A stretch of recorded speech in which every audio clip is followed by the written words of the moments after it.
Mbuyamore kaende. Na sasa niwaulize, hii Mbuyamore kaende munaenda na wapi? Niko mahali munaenda? Ni kusema ya pili. Hata sisi tunasema Muriyega rigi, si ndio? Na kwanza Mheshimiwa Naibu wa Rais Father Ignatius, rafiki yetu, Mheshimiwa Japhet Nyakundi na viongozi wengine wote ambao wako hapa.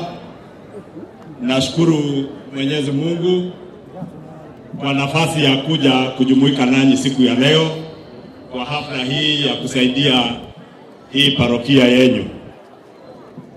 Na Father Ignatius, najua wewe na Bishop Mairura nyinyi ni marafiki wetu wa miaka mingi. Na vile Mheshimiwa Japhet amesema, hata parokia hii kianza, Mheshimiwa Rais alikuja mkasaidiana na yeye. Na Bishop wenyu tulipata habari ya kuwa alikuwa asikii vyema, na tunamuombea Mwenyezi Mungu apate afueni na aweze kumponya ili aweze kuendelea na kazi ambayo amekuwa akitufanyia ya huduma kwa injili ya Mwenyezi Mungu. Father Ignatius, tunakushukuru kwa mwaliko wako na kutuuliza tuje tusaidiane na nyinyi kwa kazi ya parish yenu. Pia huyu mheshimiwa wenyu hapa, huyu Jafu, nyinyi mnamjua kama mbunge wenyu, lakini huyu Jafu ni kiongozi wa kitaifa.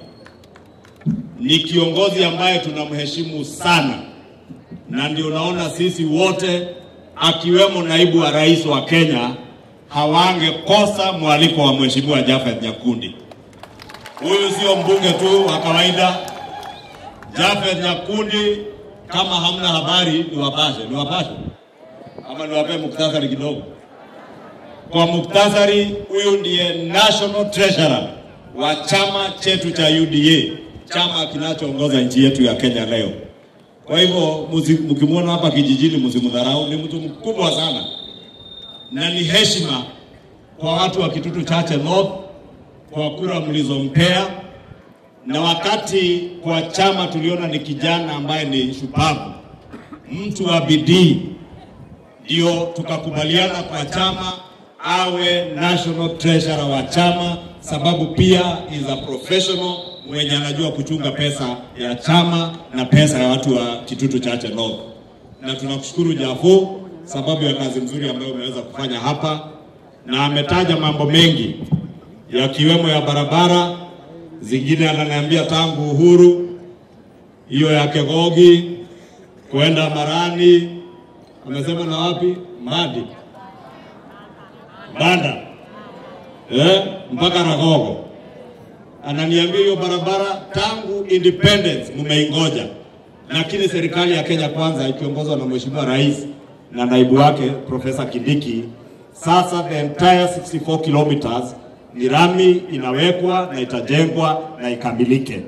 Na niwaambie, sababu nimekuwa Uchina na rais, ile kazi amepanga ya barabara sio hiyo peke yake. Barabara nyingi ambazo zilikuwa hata hatamu ya serikali iliyokuweko, zote zitajengwa na zikamilishwe, na hiyo ni ahadi ambayo Mheshimiwa Rais na naibu wake wametuambia ni lazima ifanyike. Vile vile kazi ambayo imekuwa ikiendelea hapa Kegogi na Marani, mnajua Jafu aliomba rais, na soko za hapa hizo mbili already zinaendelea, ikiwa 2 out of 22 markets ambazo zitajengwa Kisii County kupitia serikali yako naibu wa rais na Mheshimiwa Rais. Affordable housing vile vile iko hapa Kisii. Na hayo yote ni sababu Mheshimiwa Rais wakati aliomba kura alituambia ya kuwa manifesto ambayo tumeomba kura nayo sio kitabu, sio gazeti ya kusoma na kuweka kando. Ile manifesto ilikuwa ni mpangilio wa kazi. Akatuambia mambo ya majani chai Nyinyi mnajua, na Mheshimiwa Naibu wa Rais, nilisikia ukitangaza jana huko Embu ya kuwa for the first time since independence, pesa ambazo nchi yetu imepata kutoka majani chai kupitia bidii ya wakulima na ile program ya subsidized fertilizer, tumepata zaidi ya bilioni 200, 215 billion, surpassing the 200 billion mark for the first time since independence. Jana pia Mheshimiwa Naibu wa Rais, niliona ukiwa na wakulima wa kahawa, na kahawa ambayo Mheshimiwa Rais alipata ikiwa shilingi 70 kwa kilo miaka 2 ilipita, kupitia ile program ya kusupport wakulima. Sasa kahawa, kilo ya kahawa huko, Naibu wa Rais alikuwa jana, factory moja huko imeuza kahawa kilo moja 147 shillings kutoka shilingi 70. Many farmers across Kenya, kahawa yao wanauza shilingi 110. Na Mheshimiwa Naibu wa Rais, unaelewa kupitia Wizara ya Kilimo kuna program ya kuelimisha wakulima mambo ya kahawa, ya avocado, ya majani chai, na hata kuwapea seedlings za hizo mimea zote ili waweze kuzalisha chakula zaidi na nchi yetu iweze kujistawi.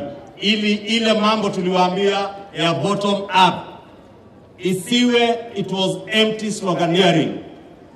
It was a plan to make sure that money gets back to the people's pockets through work and a well-coordinated and organized program through our manifestos implementation yenye Rais na Naibu wa Rais wanafanya. Kwa hivyo hata tukijumuika na nyinyi hapa, tuna furaha ya kuwa tukitembea hapa Kisii leo tunaweza kuhesabu kazi ambayo inafanyika hapa Kisii na Kenya mzima.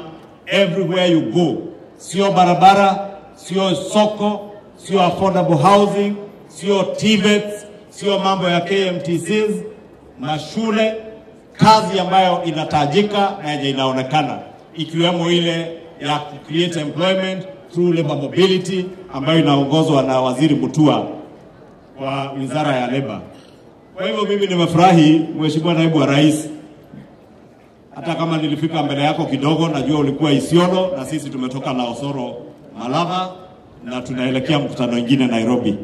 So tulikuwa tumejiomba tutoe kitu yenye tumekuja kusaidiana nao kanisa ili tuweze kusonga hapo mbele. Lakini nikiondoka watu wetu wa Kisii, mimi nafurahi sababu nyinyi jamii ya Omugusii, nyinyi ni watu wa bidii. Nyinyi ni watu ambao hujifanyia kazi na mmeweza kuishi kwa amani kona zote za Kenya. Ukienda Mandera utapata wafanyabiashara wa Kisii wako huko. Kweli si kweli? Uende hapa Kisumu, Omugusii wako hawako. Ukija Kikuyu, nina jamii Kikuyu town and environs hapo Kinoo, ya not less than 5,800 watu kutoka Kisii ambao tunaishi nao Kikuyu.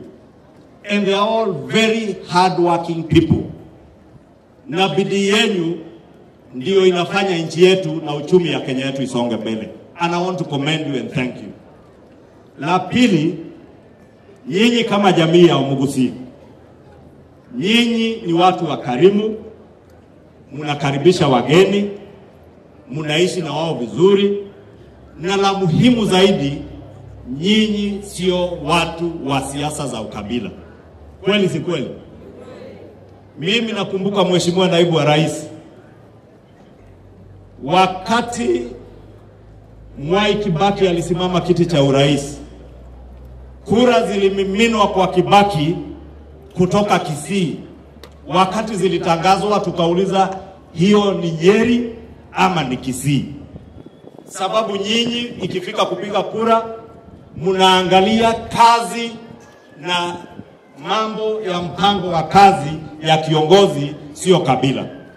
Kweli si kweli jameni? Na niwapongeze na niwaulize kwa heshima, muliona hata sisi wakati tumeanza kuingizwa kwa siasa potovu, siasa za ukabila, siasa za kugawa maeneo, Wengine wakasema wa Kisii ati kura yao ni kidogo, walikuwa wanafanywa hivi, ati kura yenu ni kidogo hivi, share yenu ni kidogo. Tukasema liwe liwalo, jamii ya Wakisii na jamii zingine Kenya ni wa Kenya, ni walipa ushuru, wana haki ya maendeleo na kutumikiwa na serikali kama Wakenya wengine wote. Na ndio mliona tumesimama kidete, hata tukiwa viongozi kutoka Mlima Kenya. Tukasema hatutakubali mtu yeyote atutenganishe sisi na Wakenya wengine. Sababu kama jamii ya Omugusii, sisi jamii ya Mlima tumetapakaa Kenya na dunia mzima. Vile vile nitawaomba nyinyi tusikubali hata kidogo kiongozi ama viongozi yeyote atuletee siasa potovu za kutugawa. Tujumuike sisi wote. Ukiangalia hapa, hawa viongozi wako hapa wote, tuko milengo yote ya kisiasa. Wako wabunge walichaguliwa na chama cha ODM, wako wengine hata MCA rafiki yangu nimeona hapa independent, wako wale tulichaguliwa kwa vyama za Kenya Kwanza, lakini leo tumejumuika sababu ya maendeleo ya kanisa letu hapa. Hiyo ndio Kenya mpya tunataka, na nitawaomba watu wetu tuungane pamoja, tushirikiane ili tujenge Kenya pamoja. Mimi sitaki kusema mengi zaidi ya hayo. Nimekuja na mchango yangu na pia nilituma